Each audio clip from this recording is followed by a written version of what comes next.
Então, o convite, eu vi essa frase do Marshall Rosenberg, e a gente vai falar muito dele dentro dessa live, porque esse conteúdo foi ele que trouxe, né? Ele fala assim: faça um pedido como quem pede flores para enfeitar a mesa, e não como quem pede ar para conseguir respirar. O que acontece? Às vezes a gente vai pedir algo para alguém e a gente já vai com tanta, enfim, com tanta, nossa, com tanto peso, né?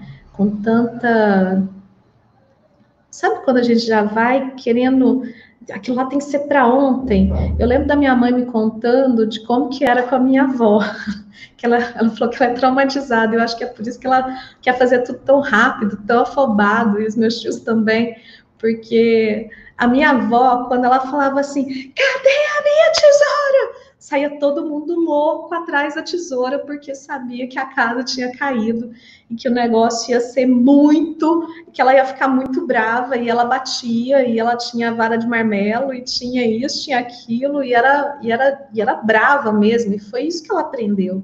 Né? Como é que faz um pedido? Você faz um pedido é para ontem, não é para daqui a pouco, não. Então, não sei como é que você aprendeu isso, como é que foi com os seus pais, com a sua criação quando você era criança, né? Jacó, que bom que você gostou do exercício, isso aí.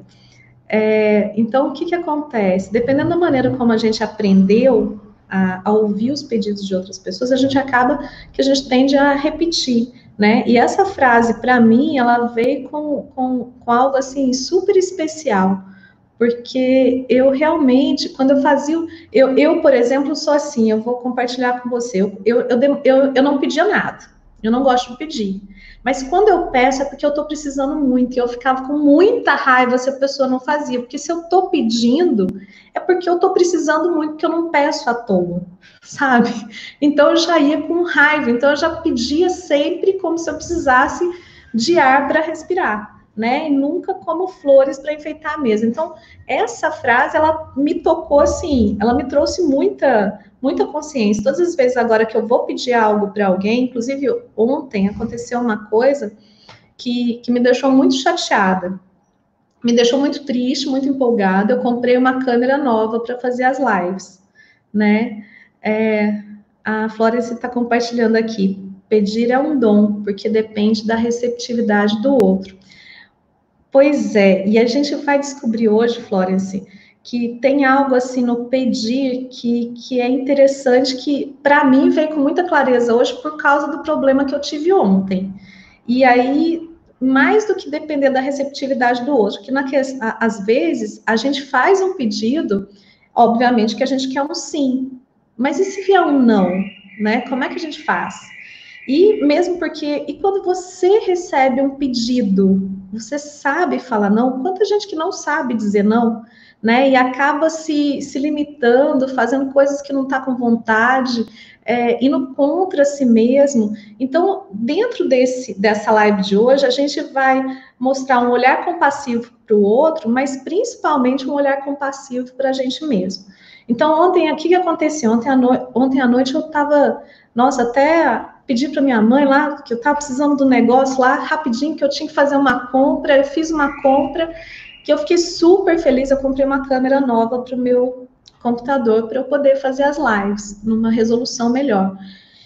E aí, nossa, eu estava super empolgada, já estava imaginando eu usando a minha câmera nova e tal, e aí, de repente, eu não sei se foi ontem ou se foi hoje mesmo, eu comecei a conversar com a pessoa que me vendeu, estava num preço bom, era uma câmera usada, porque com essa alta do dólar, a câmera aumentou muito, então eu optei por comprar uma usada. E aí a pessoa começou a conversar e tal, estava uma conversa meio esquisita. Bom, já eu te conto isso. Deixa eu ver o que a Gesiane escreveu aqui.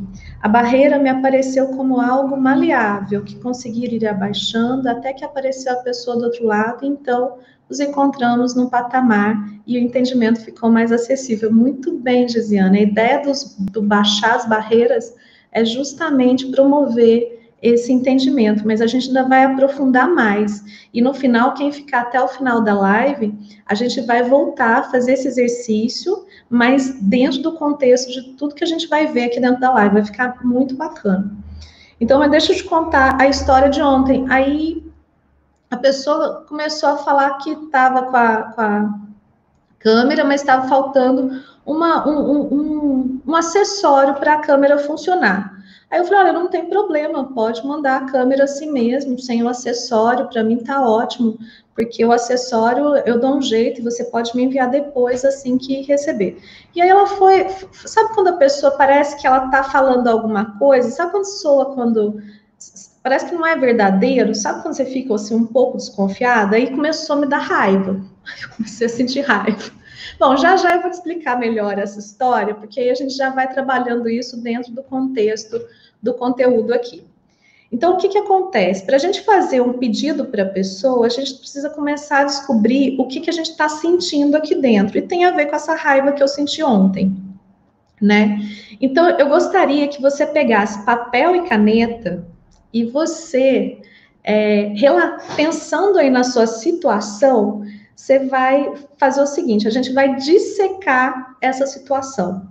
Primeira parte dessa separação que a gente vai fazer na sua situação é ver o que é julgamento e o que é fato. Então, eu vou te dar o exemplo de ontem. Ontem, a pessoa que me vendeu, ela começou a vir com uma conversa que estava faltando um negócio, que aí era para eu cancelar a compra. E eu já estava vendo a câmera aqui, eu já estava usando na minha mente, eu estava super empolgada, fiquei super feliz, super animada. E aí ela falou assim, então, eu queria que você cancelasse a compra, porque não vai dar para mandar ela completa para você agora, por isso, por assado. Eu falei, não tem problema, pode me mandar do jeito que ela tá, porque ela vai me resolver, eu preciso dela, enfim. Aí ela começou, não, mas eu prefiro fazer do outro jeito, toda completa. Eu falei, mas eu não preciso completa, manda sem ser completa mesmo, porque eu quero a câmera, eu já paguei. Quer dizer, dentro da negociação normal, dentro do site, eu já tinha feito toda a minha parte, eu estava só esperando que ela fizesse a contrapartida dela. E ela queria que eu cancelasse a compra, porque ela não conseguia cancelar. Nossa, mas aquilo lá, eu fui dormir ontem, de verdade, eu fui dormir triste, eu fiquei desanimada. Eu falei, gente, que falta de... Nossa, comecei a falar assim, poxa vida, ela vendeu, agora ela vem com essa conversinha. Aí eu já comecei a pensar assim, falei assim, ela tá mentindo para mim, mas ela é uma mentirosa, ela é uma pessoa que não dá para confiar, ela não sei o que está acontecendo, será que ela se arrependeu? Sabe quando você começa a imaginar o que está acontecendo, o que foi, sabe quando você começa a julgar, né? Você entra no julgamento, na crítica. Então, não sei que situação que você trouxe aí. De repente, é o seu filho adolescente, que nem eu tenho um aqui em casa, que deixa o quarto todo bagunçado. Aí você fala assim, nossa, mas como que ele é folgado? Como que ele não cuida das coisas? Como que, nossa... Ou, por exemplo, um colega seu de trabalho, que ele não teve a mesma educação que você, ele não sabe exatamente qual que é o seu padrão de organização. Então, por exemplo, o banheiro limpo para ele, nossa, tá super limpo, e você chega e você fala assim, meu Deus, esse banheiro tá um nojo, porque são padrões diferentes. E aí você fala assim, nossa, que colega porco que eu tenho, porque ele não cuida direito. Isso acontece no trabalho, às vezes no trabalho você tem uma função de escritório e você considera que a mesa, para ela funcionar, tem que estar toda organizada. Aí você tem um colega que a mesa dele está toda bagunçada, você olha e fala assim, nossa, que cara mais desorganizado, que cara mais... Nossa, assim não dá para fazer nada com ele. Ou, de repente, uma pessoa que você combina um compromisso que só chega atrasada, aí você fala assim, nossa, mas essa pessoa não tem consideração nenhuma comigo. Ou uma criança que não para de chorar, que você fala assim, ela tá fazendo de propósito, não é possível que ela tá fazendo de propósito. Sabe? Como é que você está julgando esse fato que está acontecendo, que você trouxe à mente essa situação? Vamos começar. Aí você vai falar assim, graças a Deus eu não julgo. Infelizmente, eu já ouvi falar que os peixes estão para nadar, assim como os humanos estão para julgar. Né? Então, é muito difícil a gente não julgar, porque o julgar faz parte da nossa avaliação da situação, e isso garante a nossa sobrevivência. Só que quando a gente julga, a gente conclui, a gente limita as coisas. E, por exemplo... nessa minha negociação aí da câmera. Se eu ficar no julgamento, eu vou ficar remoendo essa raiva, que ódio, porque eu fui da alegria máxima até lá embaixo, quando ela falou que ela queria cancelar a compra. Eu fiquei muito chateada, fiquei muito magoada, só que ela não falou os motivos que ela falou, todos os motivos que ela falou, eu falei assim, não, eu contorno, eu negociei com ela, mas parece que ela quer que cancele mesmo. E aí eu achei estranho, porque aquilo lá não estava soando verdadeiro, eu falei, mas que sem vergonhice, que falsa, sabe quando a gente começa a julgar? Então eu queria que você sentasse, olhasse para a sua situação aí, pegasse caneta e papel e escrevesse o que é julgamento. Isso. Você tem que escrever o que é julgamento. Você sabe por quê? Para a gente começar a descobrir o que é fato, né? Então, o julgamento é assim, nossa, ela está sendo super desonesta, porque, de certo, ela se arrependeu, porque não quer vender a câmera por aquele preço, e aí ela não tem coragem de dizer, e aí ela está mentindo para mim, e por isso que ela está pedindo o cancelamento da compra. Isso está misturando fato com julgamento.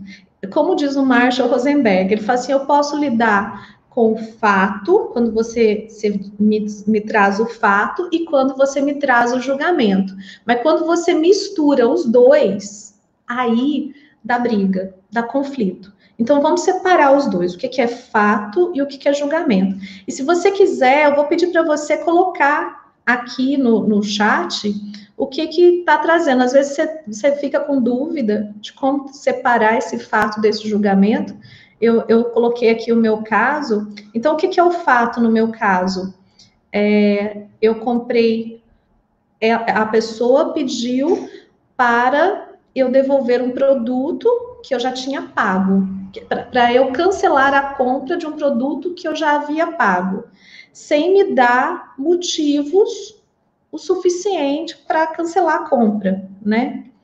Então, seria o fato, né? O Jacó escreveu aqui, no voluntariado também, mas ainda somos humanos, né?